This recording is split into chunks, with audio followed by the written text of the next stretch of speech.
Hello ನಮಸ್ಕಾರ, ನೀವು ನೋಡ್ತಾ ಇದ್ದೀರಾ ಇಂಡಿಯಾ ಫಸ್ಟ್. ನಾನು ರಕ್ಷತ್ ಶೆಟ್ಟಿ. ಈಗ ಹೆಡ್ಲೈನ್ಸ್.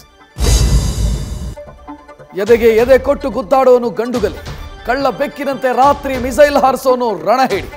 ಈ ಶಿಖಂಡಿತನ ಪ್ರದರ್ಶಿಸಿದ ಪಾಕ್ ಬುಡಕ್ಕೆ ಬಿಸಿ ನೀರು ಬಿದ್ದಿದೆ.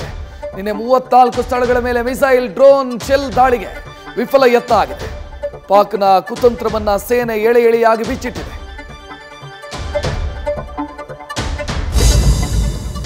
ಸುಖ ಸುಮ್ಮನೆ ದಾಳಿ ಮಾಡಲ್ಲ, ತಂಟೆಗೆ ಬಂದ್ರೆ ಗೂಗಲ್ ಸರ್ಚ್ ಮಾಡಿದ್ರು ಸಿಕ್ಕಬಾರದು, ಹಾಗಿರುತ್ತೆ ಭಾರತೀಯ ಸೇನೆಯ ಏಟು.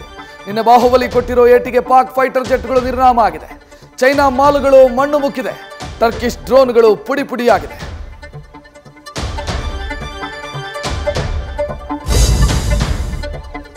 ಪಾಕಿಸ್ತಾನ ಮಲಗಿದ್ದ 10 ಅಡಿ ಕಾಳಿಂಗ ಸರ್ಪದ ಹೆಡೆ ತುಳಿದು ತಪ್ಪು ಮಾಡಿದೆ. ಈ ತಪ್ಪಿಗೆ ಶಿಕ್ಷೆ ನೀಡಲೇಬೇಕಲ್ಲ. ಬರೇ ಸ್ಯಾಂಪಲ್ ಏಟು ಕೊಟ್ಟಿದ್ದಕ್ಕೆ ಪಾಕ್ ಸೇನಾ ಪೋಸ್ಟ್ಗಳು ಪುಡಿ ಪುಡಿಯಾಗಿದೆ.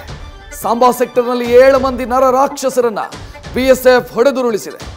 ಸೇನೆಯ ಶೌರ್ಯಕ್ಕೆ ವಿಡಿಯೋ ಸಾಕ್ಷಿ ಸಿಕ್ಕಿದೆ. ಪಾಕಿಸ್ತಾನ ಆಡಿದ ಗುಳ್ಳೆನರಿ ಆಟಕ್ಕೆ ಬಾಬಾ ನಾನ್ ರೆಡಿ ಅಂತ ಭಾರತ ಮುಟ್ಟಿ ನೋಡಿಕೊಳ್ಳೋ ರೀತಿಯಲ್ಲಿ ಪೆಟ್ಟು ಕೊಟ್ಟಿದೆ. ಪಾಕಿಸ್ತಾನದ ವಿಫಲ ಯತ್ನದ ಬಗ್ಗೆ ಸೇನೆಯ 3 ಪಡೆಗಳ ಮುಖ್ಯಸ್ಥರಿಂದ ರಕ್ಷಣಾ ಸಚಿವರು ಮಾಹಿತಿ ಪಡೆದಿದ್ದಾರೆ. ಪಾಕ್ ದಾಳಿಯನ್ನು ಎದುರಿಸಲು ಕೇಂದ್ರ ಸರ್ಕಾರ ಸಕಲ ಸಿದ್ಧತೆ ಮಾಡಿಕೊಂಡಿದೆ.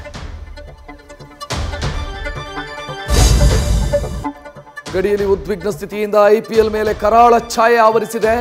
ಇಂಡಿಯನ್ ಪ್ರೀಮಿಯರ್ ಲೀಗ್ ತಾತ್ಕಾಲಿಕವಾಗಿ ಮುಂದೂಡಿಕೆಯಾಗಿದೆ. 1 ವಾರಗಳ ಬಳಿಕ ಟೂರ್ನಿ ನಡೆಯುತ್ತಾ ಇಲ್ವಾ, ಇದನ್ನ ಬಿಸಿಸಿಐ ತೀರ್ಮಾನಿಸೋದಕ್ಕಿದೆ. ಸೇನೆಗೆ ಜೈಕಾರ ಹಾಕಿ ಆರ್ಸಿಬಿ ಅಭಿಮಾನಿಗಳ ಮನಗೆದ್ದಿದೆ. ನ್ಯೂಸ್ ಫಸ್ಟ್, ನಿರ್ಭೀತಿಯಿಂದ ನಿಮ್ಮ ಪರವಾಗಿ.